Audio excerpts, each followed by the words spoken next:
Popularity bias is one of the most important things you can consider when you're trying to grow on literally any network, if you understand what that means, or just when you're talking about social media, any social media. I post a lot of BS, but this time I actually do know a little bit about what I'm talking about, so I think this will be a little bit more valuable. The reason why people who post a ton more typically lead to like higher following counts and better performance, especially on apps like TikTok, any short form, is one, they're experimenting more, obviously, so they are refining their content a little bit faster, but also because of popularity bias. Popularity bias is like how we feel when we scroll by a TikTok that was kind of funny, but it has like 17 likes, so we're not gonna like it, we're gonna scroll by, versus when we see a TikTok that's kind of funny, but it has 4 million likes, so we're like, well, I mean, I agree, it's funny, and we like it. So if you're sitting there grinding out, perfecting every TikTok before you post it, then I'm telling you, it's going to be harder to get out there, because while each individual video will be very good, and I trust that they'll be very good, you need an audience to think that you're popular first to really help get it out there. I don't want to bore you by talking way too much,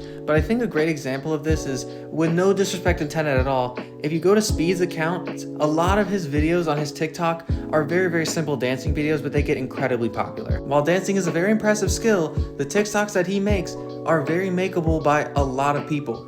He is not unique in that he can dance. However, because he is Speed, the fact that he is popular makes his other videos more popular. I'm not a sociologist, and I don't study this in my college degree at all, so I'm not explaining this too well. However, I think if there's a Veritasium video out on Networks, it's a very good video, you should watch that. I don't have any great recommendations to learn about popularity bias. I'm sure there's a sociologist or some sort of professional person on TikTok who's talked about it way better than me, but I think these examples kind of clearly indicate what it is. So if you ever wondered why people who are already very popular can post videos that are very simple, very low quality, but still get views, no offense intended, I'm just saying, Moist Critical, great example of this, extremely popular, but his videos are just like talking head. It might be because of popularity bias and a loyal fan base, but that kind of comes like they're kind of intertwined.